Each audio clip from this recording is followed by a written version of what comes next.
Hi, this is Dr. Dave, and today we will be covering Stage 1 of the Understanding by Design template.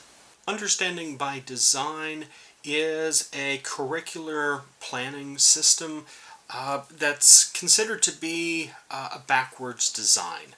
So, in many cases in education, sort of the standard is that you see instructors teaching to the textbook, or you have fun activities to promote learning, but those activities are never linked to the learning all that well.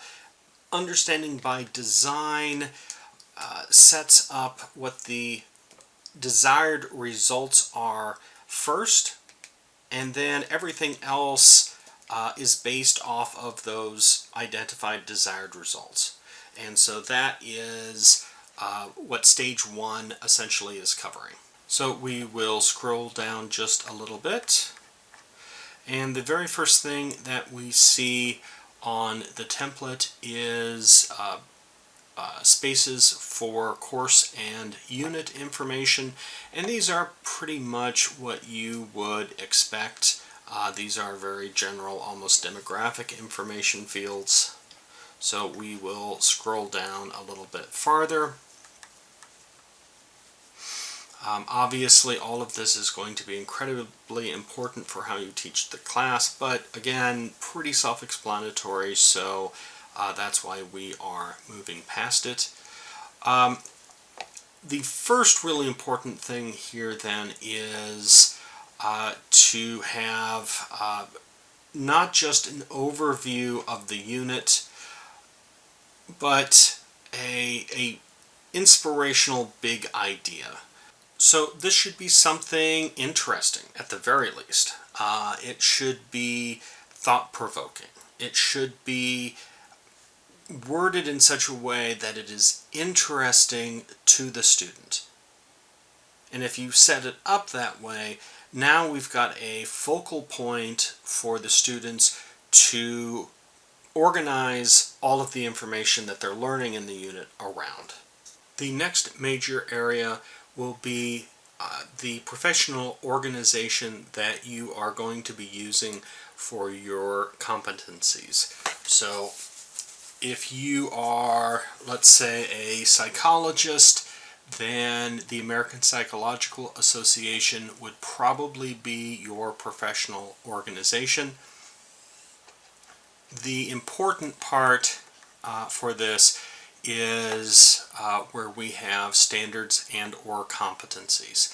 So professional organizations will have a list of things that we want our students to be competent in. For most businesses, for most areas of business, for most areas that you find in education, you can find standards or competencies. The important thing here is that you need to have these spelled out, and you need to have codes for each. So most organizations, if they have standards and or competencies, they will have already provided a numbering system for you.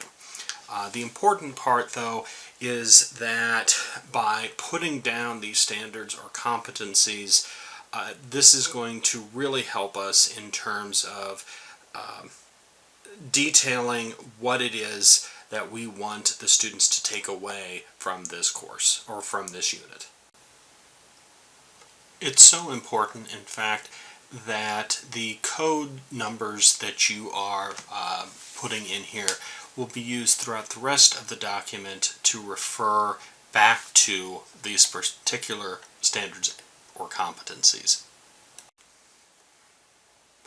And this is a really nice segue into the next section of information that is being asked for here, and that would be for transfer. So once we know what the standards are, once we know what these competencies are, we can let that drive our goals for the types of information that they can transfer. That is, the types of information that, or the types of skills that we are wanting them to be able to independently perform under new contexts. So transfer goals, we're talking about applications of what they've learned. So not just simply recognition or recall. And we're also talking about some form of them being able to apply these skills by themselves in those new situations. And this would also go along with habits of mind that they have picked up in the unit. So if they have learned to be persistent, if they have learned to take feedback, those would be transfer skills as well. The next major section is the meaning section. And this has been divided up into two different parts. We have the essential questions and the understandings. Under essential questions, we're not really talking about facts.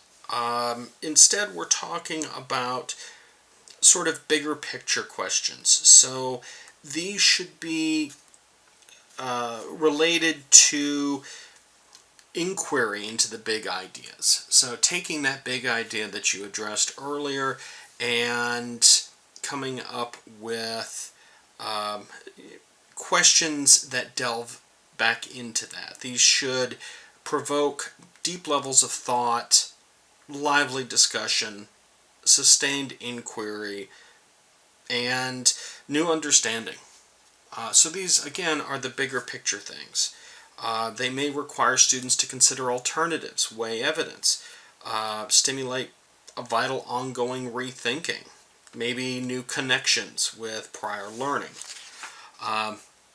You are not going to be asking what is 5 plus 4, but perhaps, given this problem, what kind of problem is this? How can I simplify this? As a companion to the essential questions, we also have these understandings. And just like it might sound like, these are the things that we want the students to understand. These are not going to be facts. These are not going to be dates. These are not going to be things that can be easily memorized or easily taught to the students.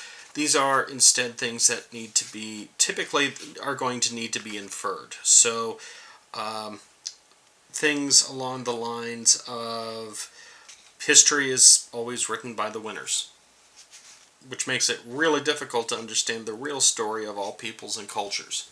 So yes, that can be taught specifically, but it's going to be one of those things that if the student infers from the information themselves, it's going to have a much bigger impact on their understanding. So these are going to be sort of abstract. They're usually not obvious, maybe even at times counterintuitive.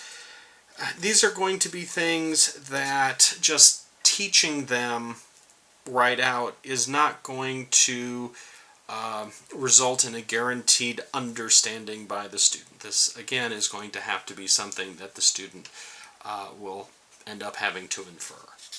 And that brings us to the final portion of the document, which is where we are going to establish what the student needs to acquire in terms of knowledge and skills.